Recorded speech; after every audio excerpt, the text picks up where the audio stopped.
नमस्कार आप सभी को। मेरा नाम है अशोकबीर यादव एडवोकेट और मैं आप सभी के लिए लीगल एडवाइस पर वीडियोस अपलोड करता हूं, जो कि आप सब लोग उसको लाइक करते हैं, पसंद करते हैं, शेयर करते हैं और सब्सक्राइब भी करते हैं। और अब तक अगर आपने इस चैनल को सब्सक्राइब नहीं किया तो तुरंत करिएगा, ताकि भविष्य में आपके लिए एक जानकारी मिल सके और आप इस जानकारी को अपने जीवन में इस्तेमाल कर सकें। तो बहरहाल आज हम बात करते हैं कि जो सेक्शन 498A यानी कि दहेज का जो केस पत्नियां अपने पति पर कर देती हैं, तो उसमें अगर आपके ऊपर एलिगेशन लगाए गए हैं, एक तो ये है, दो प्रकार से एलिगेशन लगाए थे। एक तो ये उसमें एलिगेशन जो है वो ओरली लगाए गए हों या फिर वो मेडिकल के साथ में लगाए गए हों, तो दोनों का अलग अलग रोल है। ऐसी इसी बारे में आज चर्चा करूंगा कि अगर आपके ऊपर एलिगेशन जो लगाए गए हैं वो मेडिकल के साथ हैं तो आपको सजा होगी या फिर नहीं होगी। क्योंकि लोग बहुत परेशान रहते हैं कि सर इसमें मेडिकल है मेरे पास में, मेरे साथ में जो मेरी पत्नी लगाया उसमें मेडिकल है और उसके उसको उसको साबित कर रही है वो। और कुछ लोग ये कहते हैं कि सर मेरे केस में तो मेडिकल है ही नहीं, मैं तो मेरे पास सिंपल एलिगेशन लगाए गए, ओरल एलिगेशन, मतलब सिर्फ मुंह जबानी बात कही गई है कि मुझे मारा पीटा, घर से निकाल दिया, दहेज मांगा, ये सब कुछ लगाई गई, बाकी और कुछ नहीं है मेरे केस में। तो ऐसे केस में क्या होता है, मैं आज दोनों केसेस की तुलना करूंगा कि अगर अगर आपके केस में मेडिकल है तो आपके अगेंस्ट क्या क्या हो सकता है, और अगर नहीं है तो आप किस तरीके से बच सकते हैं। तो इसीलिए मैं कहूंगा कि अगर आप इस चैनल पर नए हैं तो तुरंत सब्सक्राइब करिएगा और पूरा वीडियो देखिएगा। तो अब ये होता क्या है कि देखिए, वजह कुछ भी हो, कारण कुछ भी हो, जो आपका परिवार है वो टूटा है, बिखरा है, किसी प्रकार से किसी प्रकार लड़ाई झगड़ा हुआ है, कारण कुछ भी हो, लेकिन आपके ऊपर सबसे पहले जो केस आता है वो सेक्शन 498A का आता है। तो कुछ कुछ पत्नियों के खिलाफ वाकई गलत होता है। यानी कि उनका जो पत्नी जो है वो पत्नियों को किसी प्रकार से शराब पीकर मारा पीटी या इस तरह की चीजें करी जाती हैं उनके साथ में। एक हमारे ही सब्सक्राइबर हैं जिन्होंने हमसे कमेंट किया था कि सर मुझे बहुत बुरी तरीके से मारता था, जानवरों की तरह। तो ऐसे भी लोग हो सकते हैं जो कि इस तरह की क्या दुर्व्यवहार पत्नियों के साथ करते हैं।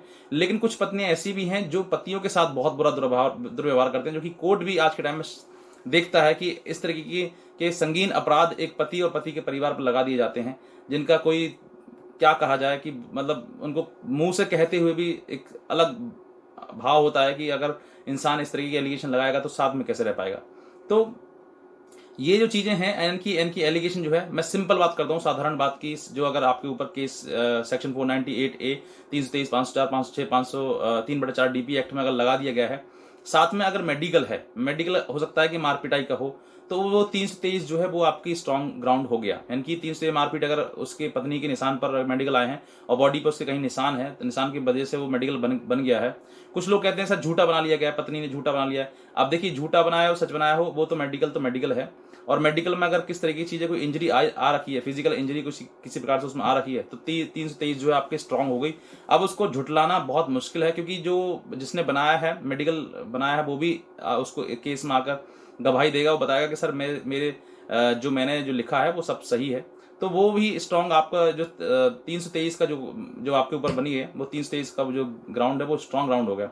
अब बात रही क्रूअल्टी की। अब देखिए, 323 के साथ साथ में अगर आपने मारपीट करी है, इसका मतलब ये है कि मेडिकल है तो कहीं ना कहीं मारपीट हुई है, और 323 स्ट्रांग हुई तो फिर क्रूअल्टी भी होने स्टार्ट हो गई।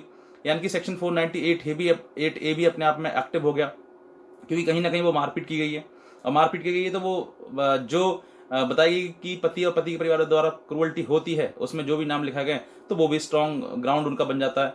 तीसरा, दहेज मांगा। अब मारपीट जो हो रही है वो किस कारण बस हो रही है, दहेज मांगने के बस हो रही है, क्योंकि उसमें वो लिखाई जाते हैं। तो वो भी चीजें उसको को रिलेट करती हैं, और करते हुए वो चीजें भी, वो ग्राउंड भी स्ट्रांग हो जाते हैं। तो कहने का मतलब ये है कि अगर आपके आपके केस में मेडिकल है तो आप सावधान हो जाइएगा, और आप उसको बहुत अच्छी तरीके से लड़िएगा, अच्छा वकील करिएगा, क्योंकि उसमें बहुत सारी चीजें हैं जो आपको आपके ऊपर साबित हो सकती हैं, और आप जो है सजा के हकदार हो सकते हैं। तो ये चीजें मैं बता रहा हूँ इसलिए क्योंकि अभी से आपको लड़ना होगा केस। धीरे धीरे चीजें ही, ये एक समय ऐसा आता है कि फाइनल आर्ग्यूमेंट होती है, उस समय पर आपको क्या होना है वो केस में, वो ट्रायल का मैटर है। लेकिन अगर मेडिकल है तो सतर्क सतर्क हो जाइए कि आपने कहीं ना कहीं क्रूअल्टी करी है, और आपके साथ में आपने पत्नी के साथ कहीं ना कहीं कुछ ना कुछ गलत किया है।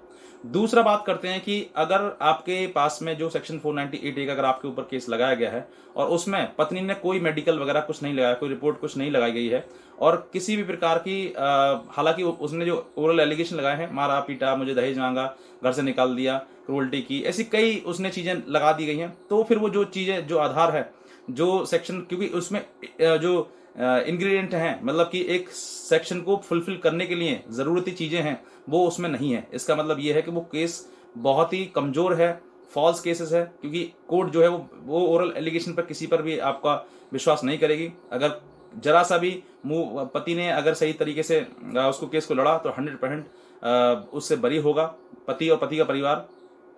ऐसे कई मामले अब तक सामने आए हैं जिसमें कि पत्नी ने जो है झूठे एलिगेशन लगाए गए हैं, लगाने के बाद जो है वो पति और पति का परिवार पूरा बरी हो गया है, उसमें कोई दिक्कत नहीं आई है। तो ये जो चीज़ें हैं, यानी कि अब यहाँ पर जो ओरल एलिगेशन लगाए हैं तो ओरल है, वो पत्नी कुछ भी बोल सकती है, किसी प्रकार से आपको फंसा सकती है, किसी प्रकार से झूठ बोल सकती है।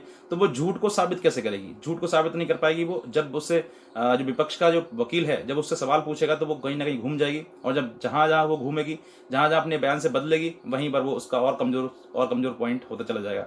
तो ये जो चीजें हैं, क्योंकि इसी के चीजों को चलते हुए जो है पति और पति का पक्ष जो पूरा बरी हो जाता है और किसी प्रकार की उसको दिक्कत परेशानी नहीं आती है।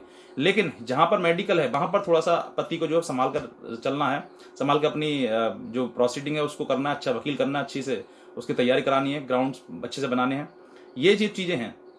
वरना अगर आप उसको लाइटली लेंगे, ऐसे ही लेंगे, अगर झूठा ये झूठा है तो मेडिकल रिपोर्ट आपके साथ में है, झूठा आप उसको करार करने के लिए आपको बहुत कुछ साबित करना पड़ेगा। तो ये जो चीजें हैं ये आपको समझनी है। तो बात रही दोनों की, यानी कि सेक्शन जो 498A में मेडिकल है वो भी, और नॉन मेडिकल है यानी कि मेडिकल नहीं है वो भी। तो दोनों बहुत ज़्यादा मतलब एक मेडिकल जो है वो स्ट्रांग है, लेकिन मेडिकल नहीं है इसमें, वो स्ट्रांग नहीं है।